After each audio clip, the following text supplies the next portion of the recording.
Hello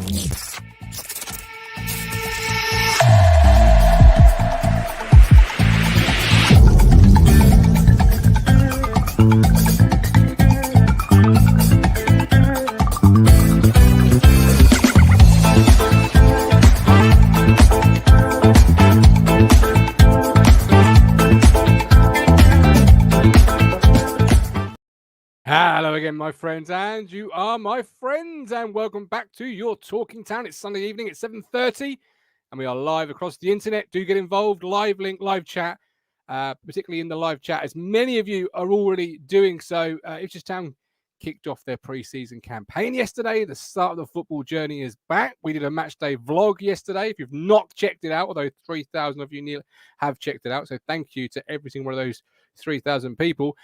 Please do check the channel, check it out. It's about 7 minutes long. Hopefully gives you a little bit of a flavour of what it was like being in Felixstowe for yesterday's pre-season, which we'll touch upon this evening, including a transfer rumours, a new one this afternoon involving an ex-Watford defender, new kits being launched, all sorts. It's all going on.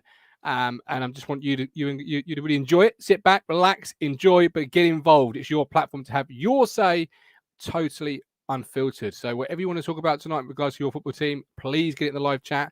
There'll be a link at some point, I'm absolutely sure. Come on and have your say. And if you want to support the platform, you can do so by hitting the link in the chat. $4.99, cancel at any point. And it continues to help us go from strength to strength, including sorting this microphone out. Hopefully you've not heard any crackles in the first minute and 48 seconds, but if you have, I do apologise. It is on the list of things to do. Right, we've got Ben Hobbs in the room. Good evening, Ben. Phil's here. He can't wait. Kevin here. It's back. It certainly is. Stephen Parry. For the next few weeks, it's not about the result. Them games will come. It's about fitness and tactics. Agreed. Going to highlight that, actually. Going to come back to that comment when we come to the Felixstowe Walton fixture, because Nick a bit earlier says these games don't really count. Maybe the Preston match. But yeah, whatever you're thinking tonight, get involved. And joining me this evening is the man, the myth, who's on the vlog. It is Richard Chandler. Richard, how are you? I'm good. You? Yeah, I'm all right, actually. Yeah, I really enjoyed yesterday, first and foremost. It was a great afternoon, back in the stadium, back with people I love so dearly. The banter was flowing, the goals were flowing. It was like we never even left. Yeah, it was good. It was just what I needed, obviously, for personal reasons, but also I never do friendlies normally. So it was quite interesting for me because I've never really done friendlies. It's not something I'm interested in normally. That's absolutely fair enough. Not everybody is into their friendlies because of the very reasons we were just discussing at the top of the show. But before we can really get into the friendly, we've of course got to address, it all kicked off early doors, 8:15, social media, while we all still could tweet and look at things more than 600 times, went mad. They timed that just right, because if they'd done that the day that evening, Rich, they'd have been in trouble. Yeah. But a new kit was launched. You are wearing one now. Without sounding Alan Partridge-like, could you just put your camera down a little bit and flash us? I'll flash, but that's how much as you're going to get. Beautiful. There it is. That's the home strip. Rich yesterday was wearing the away strip. What are your thoughts on the kit then? Proper in-depth thoughts. I got them yesterday a little bit, but what's your really, you've had it 24 hours now, 48 hours. What are your thoughts? First of all, that kit launch is again our current owners and media team and everyone involved in the club smashing it out of the park again, isn't it? The whole Absolutely. and even down to tonight or some point tonight, I've just watched them doing a little video of the shirt supposedly looking going on fresh. The shirt's going on a little briefcase tour to Holland to get to Roysa, which is quality because clearly they didn't get there that way. But I just think it's. Everything about the way the club's run is so much more professional than it ever used to be. Certainly more polished, isn't it? Yeah. A lot of the stuff we're seeing at the football club now. Yeah. And it's probably another thing for Bristol to get salty about our owner about, isn't it? It's probably all his fault. Yeah, don't mention the 76-page thread. But on the kit, we spoke briefly yesterday about the home strip on the match day vlog we did on the channel. There's many critics of it. But many yesterday I saw on social media tweeting out, actually, I saw it in the morning, wasn't a great fan, saw it in person, and have fallen more in love with it. I have been in love with it since the moment I saw it. I get instant playoff vibes. I said that on the vlog yesterday. And I'm always a big lover of collars on like you stick a nice little Parker sweater over the top of that, Rich. You can go on a night out. Yeah. Happy days. I don't do nights out anymore. Too old for that. But yeah, I think except for maybe a curry when no one books a table. But that's books a table. Yes, I've heard about that one. Brilliant. But I think it exactly what you said. To be honest, when I got to the shop yesterday morning, not at 8 o'clock, at like 10 or something like that. We believe you. And walked straight in without a queue. They both looked so good on the mannequins that I was like, I love both of them actually, and got instant playoff vibes around both kits. And I love both, and I'm sure at some point I'll end up with both, and probably the third when they bring out a third. Yeah, which Nick Muller just asked, will there be a third shirt? We don't know at the moment, Nick. We're not in the know with that, or sorry, I'm not. I speak for myself there, maybe not Richard, but yeah, I don't know yet. But the orange one, I don't know. I don't know the pattern on me. I don't like the pattern. I'm just gonna say it. I don't like the pattern. I do actually. I think the pattern on the night. I think it's a bit more like the 92 orange shirt than it is the 2001, perhaps, because it's the 92 had that like wavy pattern along the shirt. Yeah, so it's a bit more like that. But it's certainly 2 years on the trot. We've got not template kits. We've got bespoke kits for us. The power of Ed Sheeran, I would say. Yeah, totally. And the revenue brought in by that is a massive plus, because that only helps when it comes to player trading and all the other stuff that I know we're going to talk about in a bit as well. Obviously, yeah, Mark Ashton on the Price of Football podcast. Got a few. I tweeted out some of them, what I felt was the major talking or major information points that you'd want to see on social media, but got a couple of extras. Stephen Perry paid a tenner to get them ASAP. Before we move on to the actual pre-season friendly, the stars on the back. What are your thoughts on that? Well, they were put on the back for last season because Ashton said that then they're hanging up in the dressing room, so the players see that above their name as a hark back to the history, didn't he? So they were on the back last year as well. I personally, I've got no qualms whether they're on the front or the back. I get what he said about it. I'm fine with it. I'm glad they're on. I'm glad they're on there somewhere. Personally, I wouldn't have minded them being on the bottom of the sleeve underneath where the championship badge goes. Yeah. Not that I've got the championship badge on this because I wasn't waiting around to get stuff printed yesterday, but I think underneath that might have worked. But they've got to celebrate the fact that we've got a history enough that has some stars on it, unlike certain other clubs. Yes, up the A140. Although they have got that one night in Germany. Right, on to the pre-season friendly. Yesterday, a 6-0 win. It's a friendly, as as Nick said earlier, as Stephen said, for the next few weeks, not about the result. It's about the games. It's about fitness and tactics. Agree with that, but also I'll put a little additional information in there. It's about performances. You want to see performances from players. You want to see them look special against opposition. No disrespect to Felixstowe and Wharton, that they should look special against. But also compete and maybe start to look good against opposition you've picked to be a bit tougher. So how did you see yesterday's friendly? We won't go through the whole 25, 23, 22 man squad, but who sort of stood out in the first half for you from that first 30 minutes? Aluko was quality yesterday. He was. But I think there's two things about that. I think he adds a lot, and I think I said to you during it, I think he's going to add more off the pitch than he's on this season, in my opinion. His experience and his skill and knowledge of the game, but he was class. You've got your usual ones that are class as well. There was a lot of interchanging of the attackers and switching really nice around. There was lots going on, and Ladapo looked really sharp. Took his goals well, didn't he? Both goals, and Khaled was got himself on the score sheet.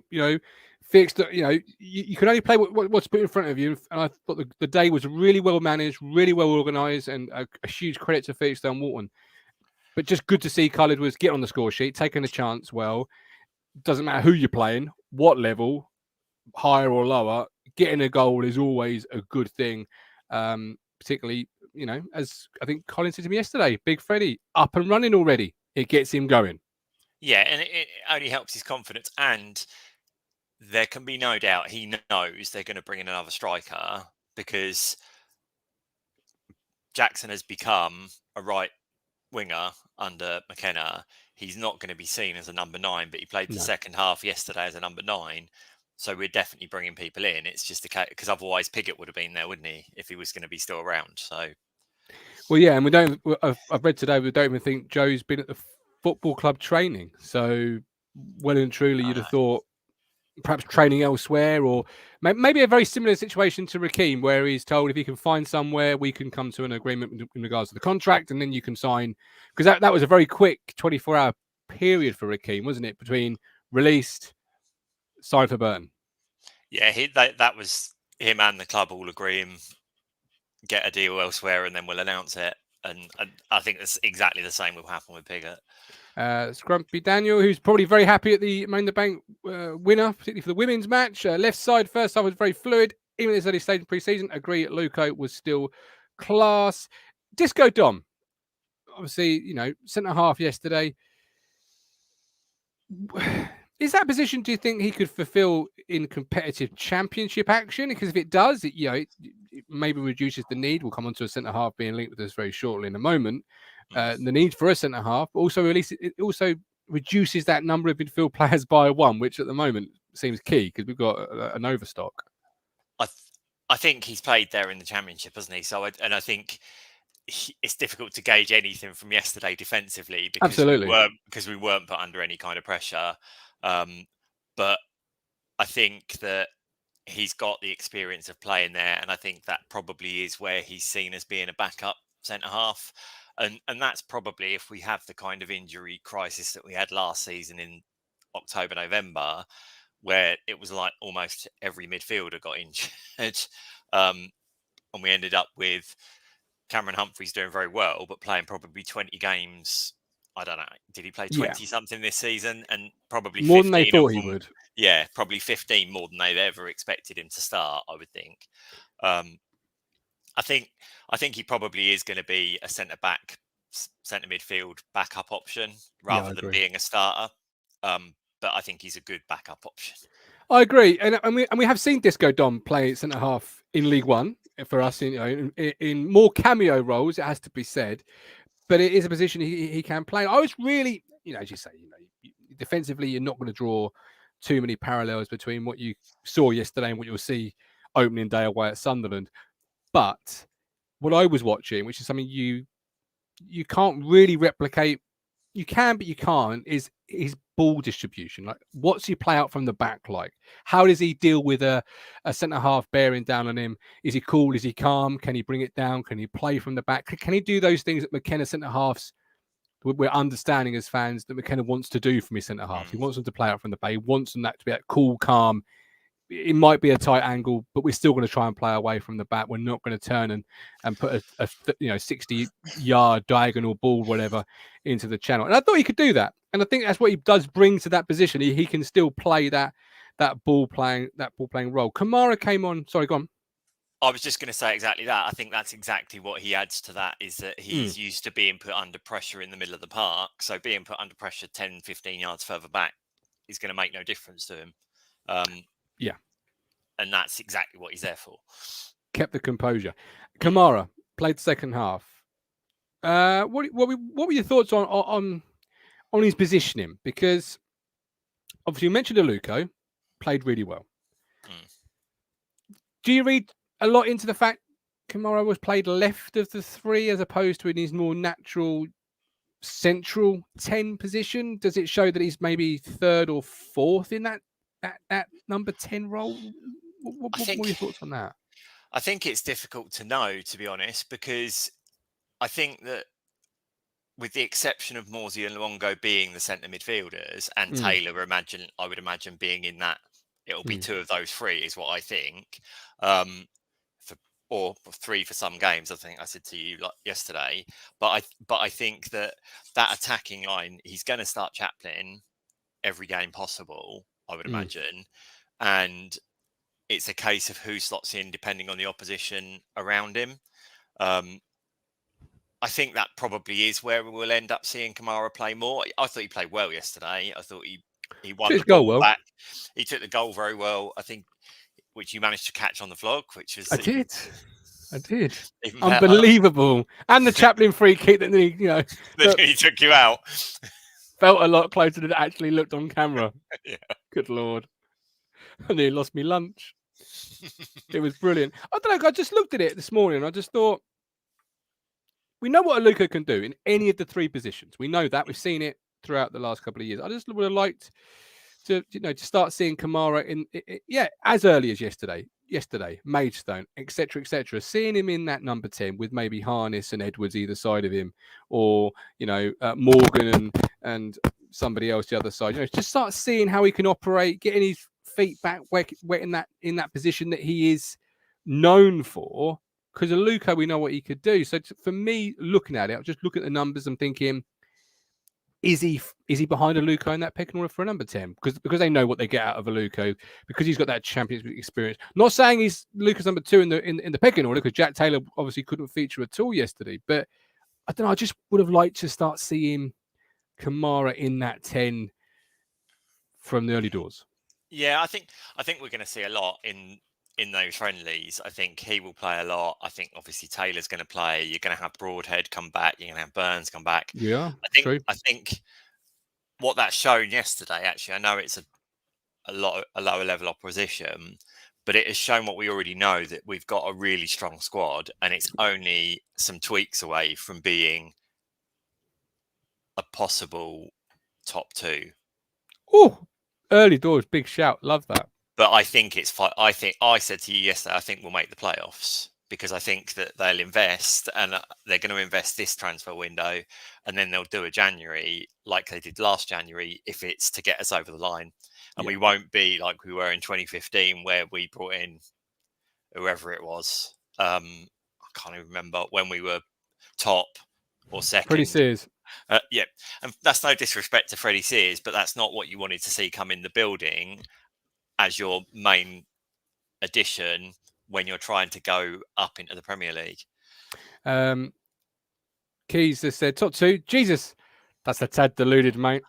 I didn't say we were getting top 2 yet. I said we're tweaks away from a top 2. That's a very different prediction.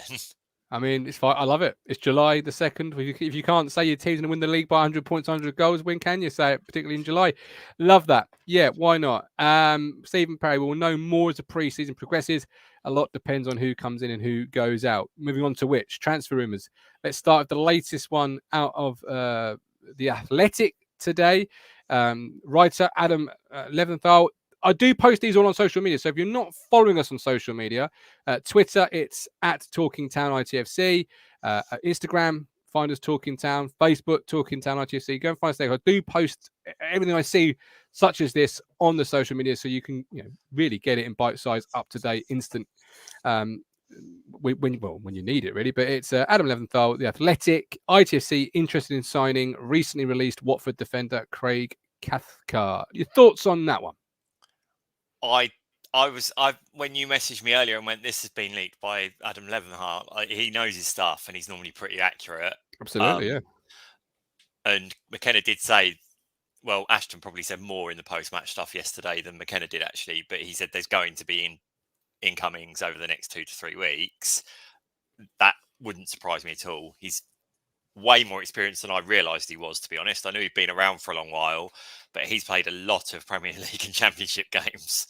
30 games last year for Watford. Yeah, and that's what I mean. He's been playing them recently. He's played 235 Premier League and Championship games in the last 5 years, 6 years for Watford. And he's going to have been under pressure at Watford, because they haven't been the greatest team in the world, have they, for the last 10 years? So ever. My father-in-law's a Watford fan. I knew you'd like that, because I know you like Watford so much.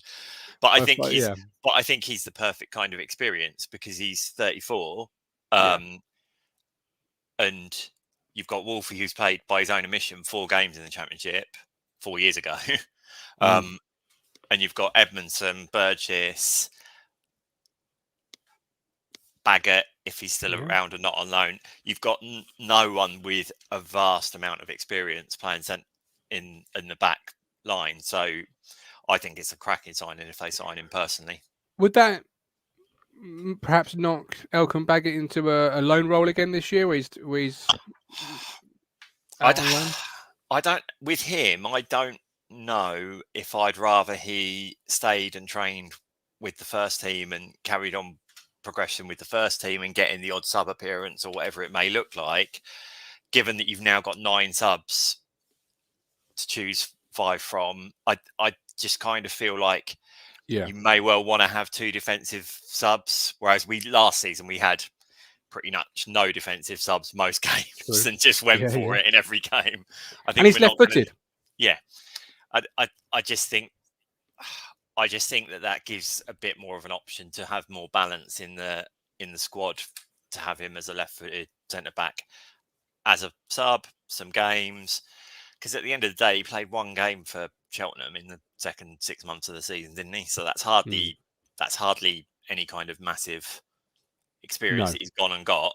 You're only going to send him out on loan if it's the right club and it's 30 odd games or 40 games next season.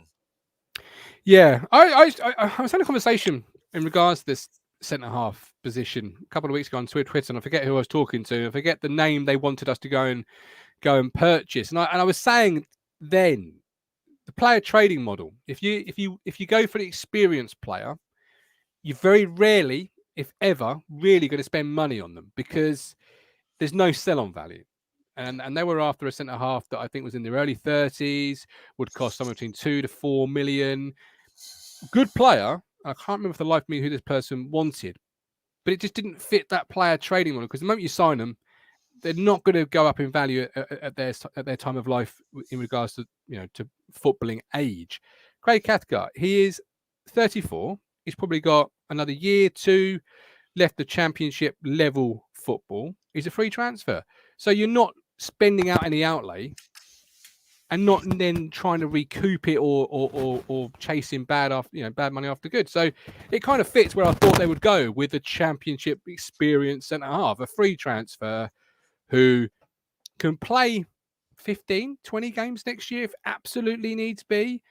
But it's more of another dressing room settler, another Sonny Lucan, a bit more of can contribute if he needs to, but he can put his arm round the centre half Monday to Friday in preparation, homework about strikers. I faced him last year. He likes to dig himself in. He likes to do this, likes to run that channel. Don't show him this. It's just that added level of dressing room policing, which McKenna seems to be a real big fan of, doesn't he?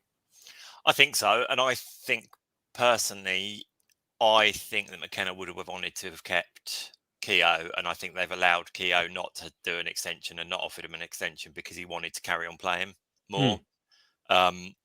Whereas I think they wanted him to kind of move into more of a coaching backup role than he wants, because everyone seems to think that he's going to go back to Carlisle and probably play a lot of games for them at the level they're at. So I think Cathcart kind of will fulfill that role. And like you've just said, with the player trading, 100% that's a good buy, because everyone else in our defensive lineup, we would, on a player trading model, we would make money on every one of them except for JD. Yeah. I've got a great quote. Because of an age thing. Yeah, and I've got a great quote from, actually, I'll read it now, from the Price of Football podcast, which I don't know if you've seen it. Do go and check it out. It was Mark Ashton sitting down with the host of that show, and whose name escapes me. It was Kevin Day. It wasn't the finance guy. Thank you very much. Thank you very much. Yeah. Let me just see my tweets, which I'm old and I don't understand Twitter, to be fair. But it was about the player investment model. I'll get it in just a second. Before I do go on to that, Sam Surridge was also linked this week. Darren Whitcoop in the Sunday Mirror. Any thoughts on that one? Obviously, Ellis Sims is still a transfer. Will he, won't he? Should he, shouldn't he? Almost like any episode of EastEnders where there's Sims these days. Sorry, my stepdaughter kept running in and out there. That's okay. Ellis Sims was linked, but so was Sam Surridge by Darren Whitcoop of the Sunday Mirror. I think both of them are good signings. If you bring both in, I wouldn't be unhappy because Surridge kind of suffered from the Nottingham Forest doing what we did and bringing in so many players in one go, whereas he was integral in them getting promoted to the Premier League because he came in and bagged a lot of goals. And I've read quite a bit that he wins an awful lot of balls in the air and knocks them down for other players. Like he knocked them down for Brennan Johnson and people like that at Forest.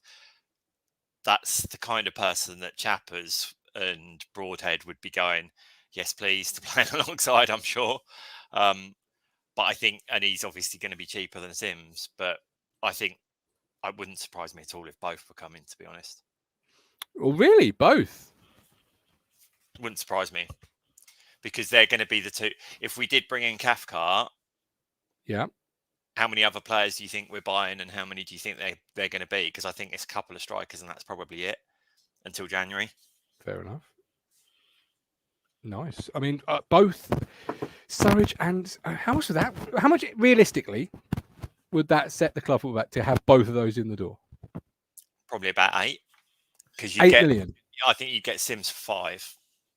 Because there's been a lot of conversations around they're wanting 7 or whatever they're wanting and all of this, aren't they? But I think you'd probably be looking at the two combined would be about 8.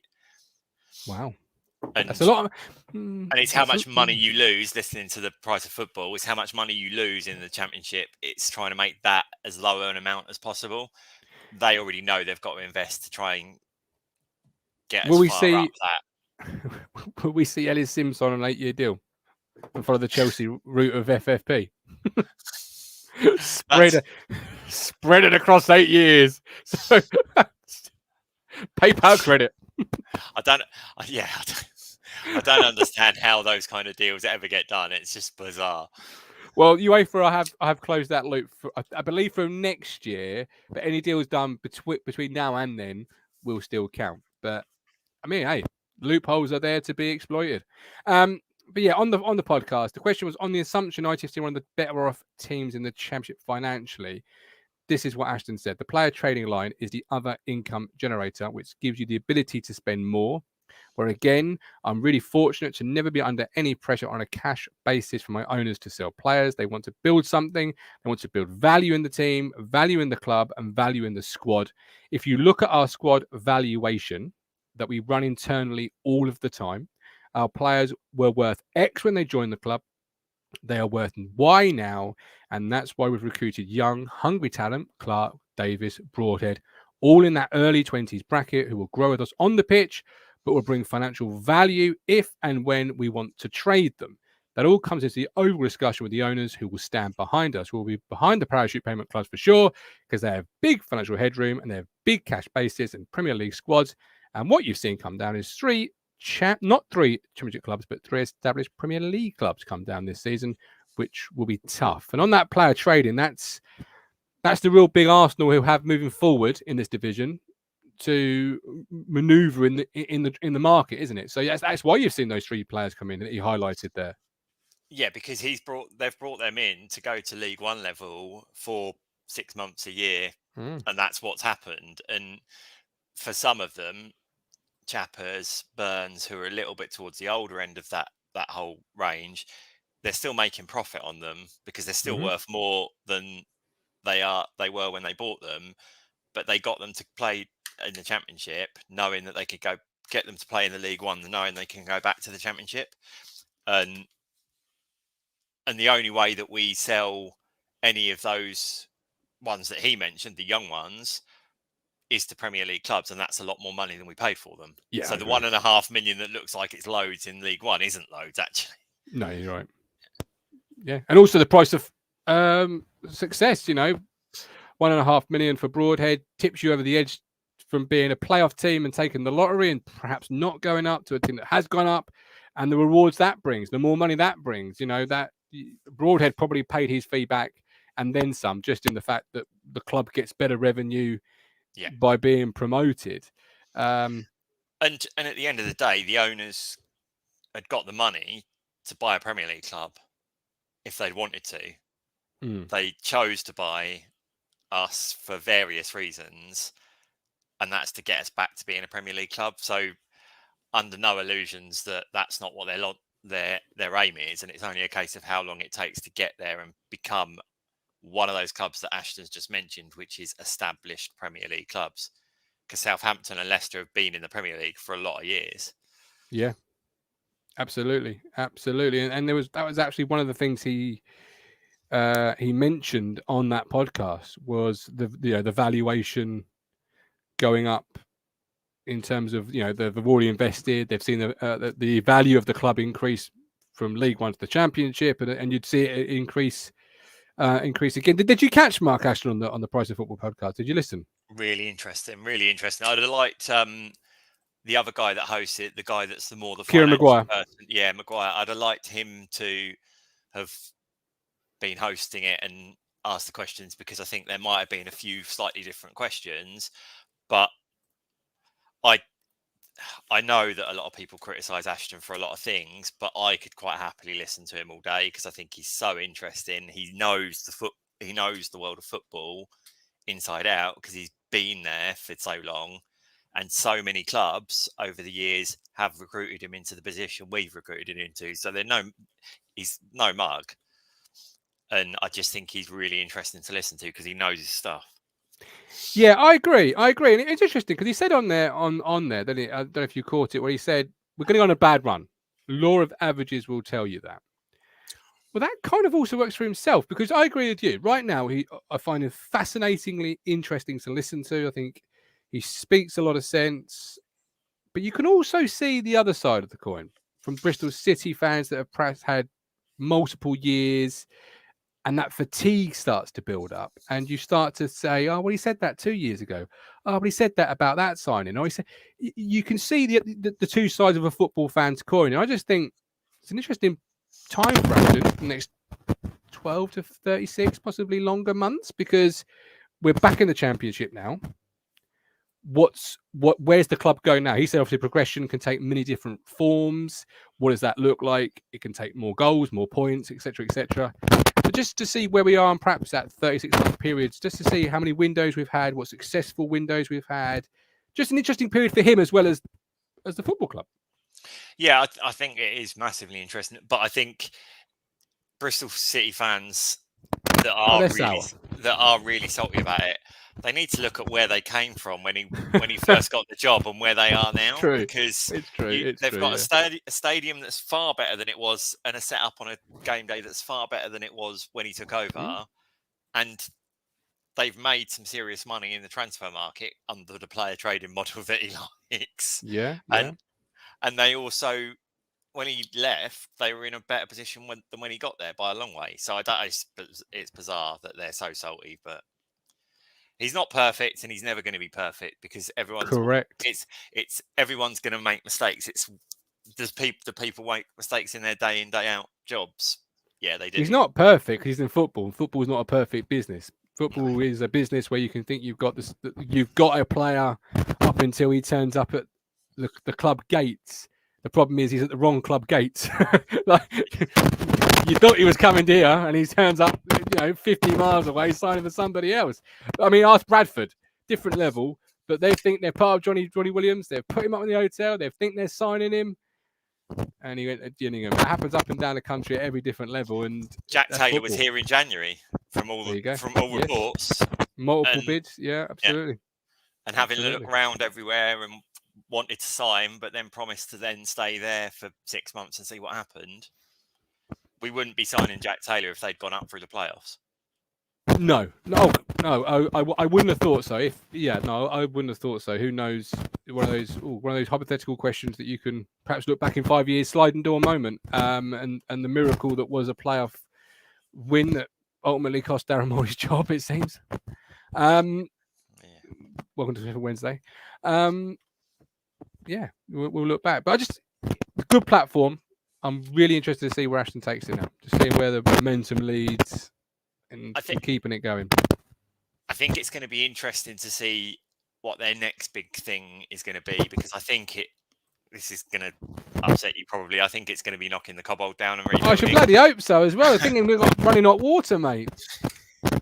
And that's clearly in their plans, but they've got the memorial garden going up, they've got the pitch going up, getting done, they've got all the other improvements that they're making, and that's got to be the next big thing. And is that going to be something that they announce as soon as we start the championship season as to what their long-term plans are? Wouldn't surprise me. And I'm not joking, by the way. We do not have working hand dryers or hot water in that cobble stand. That's not a joke. Well, but I'm in the Magnus underneath Pioneer, or whatever you want to call, whatever I always used to call it, Pioneer. But I'm in the Magnus, and the toilets are crap. And if you've just joined us, this is my stand's worse than your stand. Our pitch, but the Cobbold is bad. Our pitch to the game changer crew and Mark Ashton, whose stand should be developed first. We'll put them forward like Dragon's Den style. Max Facts, next big thing is a bronze statue of the cup outside the ground. Didn't know we needed something to attract the pigeon shit. But fair play. Cheers, Max. Appreciate that. Kevin, did you get your mic from the same shop as Stephen Parry got his? I haven't got a new mic yet, Kev. I haven't got a new mic yet. This is the same old setup, mate. That's on the list. It's on the wish list. But that tells me it's not been good. So apologies if it hasn't been good this evening. Anything else before we depart for the evening? What was the other things that I can't remember? What the other things you put on the things were? That was it. What's your thoughts around the next lot of pre-season friendlies? That's probably the only other thing I would ask. Maidenhead on Friday. Again, fitness. Yeah, again, I want to see a couple of players. Depending on who's playing with who's playing with what. I'm not on board with this Preston pre-season. Get that in the bin. Take that and the Twitter max limits and stick it in the bin, because it's just nonsense. They both deserve to be together. Nonsense. How about you? Like I said, I don't really do pre-season friendlies normally. I think it's going to be interesting the next 2-3 weeks, because by the time we've got another couple of friendlies under our belts, we'll have seen Jack Taylor play, we'll have seen Broadhead back, we'll have seen Burns back. Morgan looked quite good yesterday, the young lads that played at right midfield. Yeah, he did, didn't he? Yeah. I don't think he's probably not going to be in the squad, I don't imagine, when it comes to registration, but I think all of that's quite interesting. I think that it's going to be very interesting to see who the couple, 2 or 3 that we bring in are, and what happens with others going out the door. Who do you expect to see go out the door? I think El Miz is probably being told to. Well, it sounds like he's been told, find yourself a loan deal to get, and just you pick which loan deal it is, rather than the club pick him, which is fairly unusual, because normally the club just kind of say you're going here, and they have no choice. I personally think, much as I like him as a player, and he's clearly a very grounded young man, I think Cameron Humphrey's probably going to go out on loan, because he'll need to play games. Yeah, that will upset a certain few fans. Yeah. I know it will, but I don't see how, even with 9 subs, he's going to play enough games that's good for his development. Yeah, Stephen says Preston's useful game. We'll be travelling away. It's going to help some of the new boys fit in on away game. Steve, they're going to Austria, mate. If they can't sort themselves out after going to Austria, then we've got no hope for the 46 games coming up in the campaign. It's only because Stephen wants to go to a friend. It's the closest one to him, probably, I'm guessing. Bless him. Right. Anything else? The only other thing I was going to say, which is going to be, I don't want to bring the mood down, is going to be briefly about what happened with my sister. I'm going to be posting a page on St Helena Hospice, which is where she was the last few weeks. And I would massively appreciate if people can share all of that, because the work they've done over the last few weeks of her life was amazing, and very, very important that they get the kind of funding donations that they need, because they don't get very well funded. That's all I'm going to say, because I don't want to bring the mood down, and I don't want to. but I think they're massively important. So I will be sharing on my socials a page at some point in the near future. And we will share anything you want us to share and get it out to as many people as we possibly can. I've just seen Phil Blundell post no link ? I've so engrossed in talking to you, Rich, I forgot to put a fucking link down.